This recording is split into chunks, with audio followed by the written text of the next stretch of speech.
It's 8 p.m. and here are our top stories in 90 seconds. Breaking right now, an arrest made in connection to the death of 9-month-old Gianna Rosales. It's something her dad has been pursuing for months. I called the police department multiple times. The system could have made sure my daughter was okay. Colorado leaders unveil a new transportation bill to modernize our roads. No more U-turns, no more detours. It's time for action to fix our roads and our transportation infrastructure. But it comes with new fees on drivers. We break it down.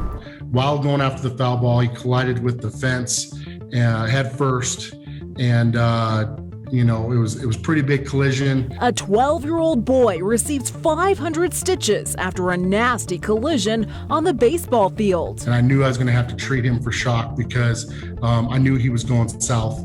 It was getting bad very, very quickly. Tonight, how you can help his road to recovery.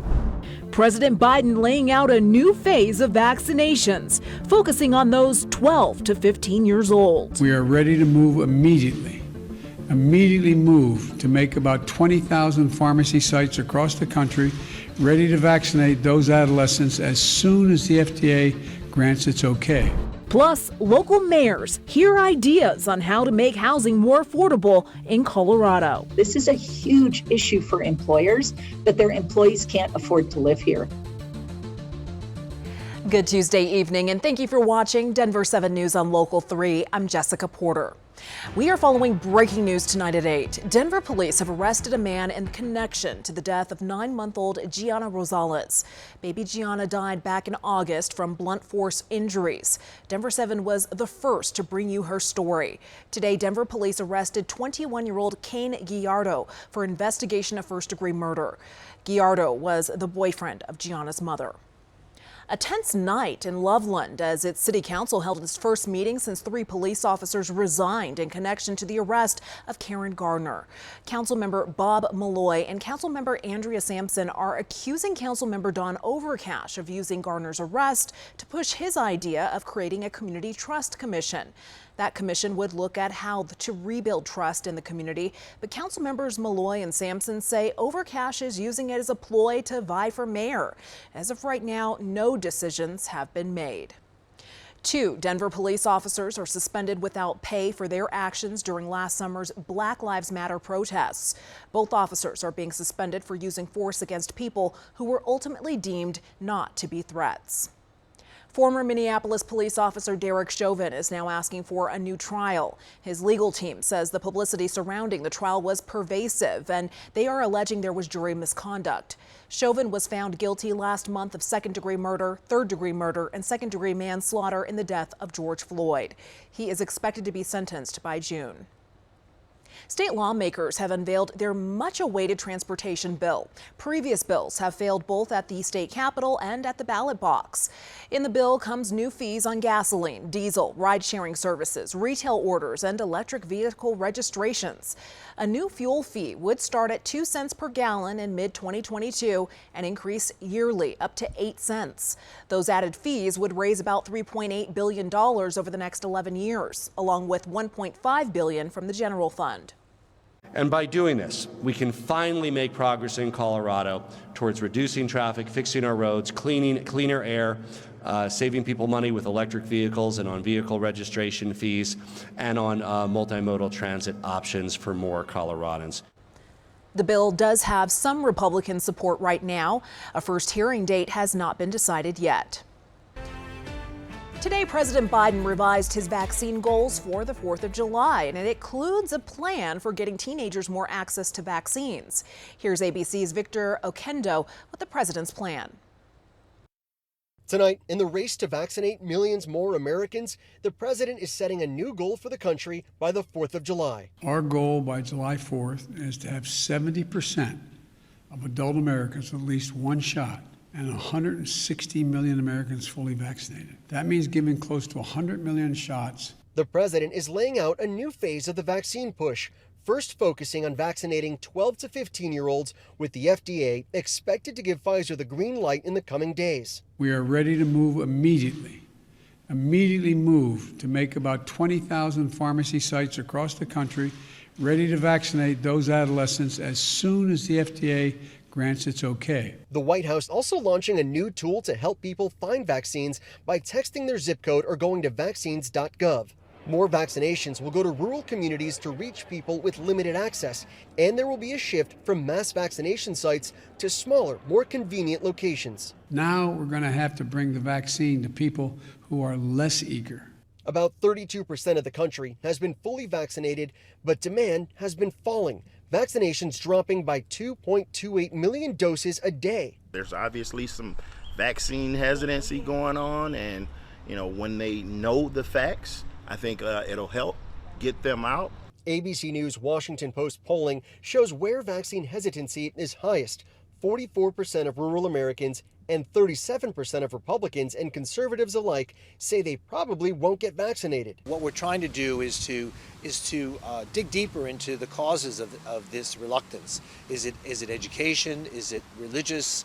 Is it overall fear of science and medicine?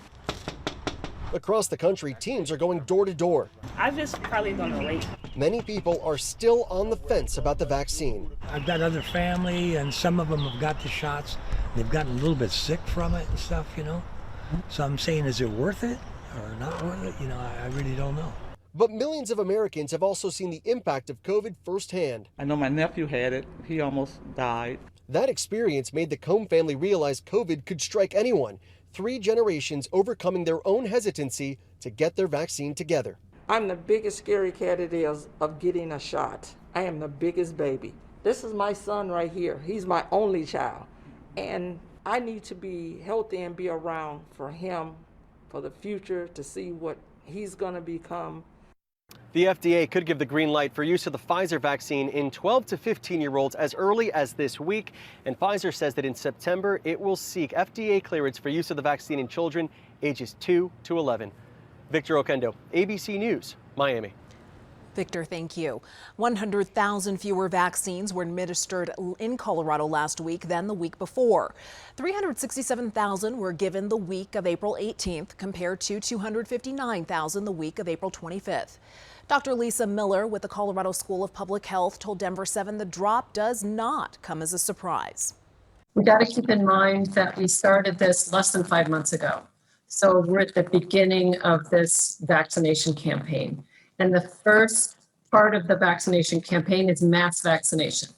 So you're going to get lots of people. You're going to get all the people who really want the vaccine and who need the vaccine for their jobs, like healthcare workers. So I think it's completely expected that we would see these very large numbers at the beginning. And then as we go, we're going to start honing down on more specific individuals and groups.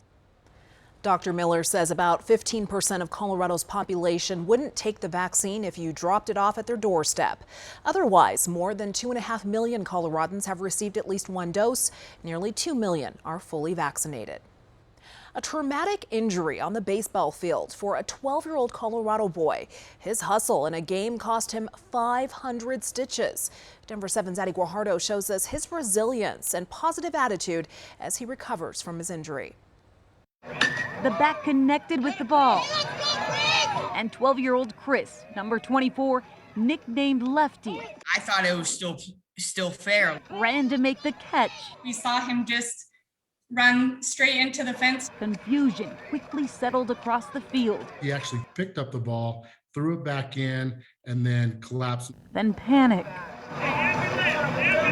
Chris was playing in a traveling baseball game in Kansas City on April 23rd. He ran so hard into the fence to make the catch, he split his head open down to his skull. Chris's dad, a firefighter, jumped into action. He was losing a lot of blood.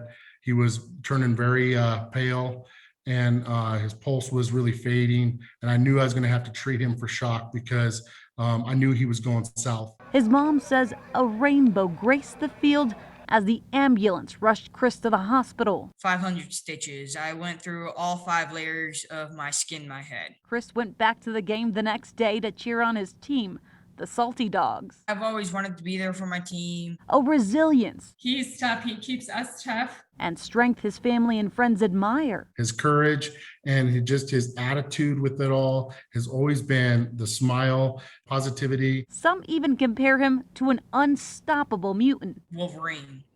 because everyone was astonished of how fast I was healing from my wound. More doctor appointments will follow. I'm feeling good. But thanks to an outpouring of prayers and support, the family is feeling the love. Thank you. Thank you. We appreciate it so very much. It's awesome. It's humbling, to see how everybody cares. As for baseball, Lefty Strong is taking a swing at a swift recovery. I think I'll keep playing baseball all the way. Addie Guajardo, Denver7.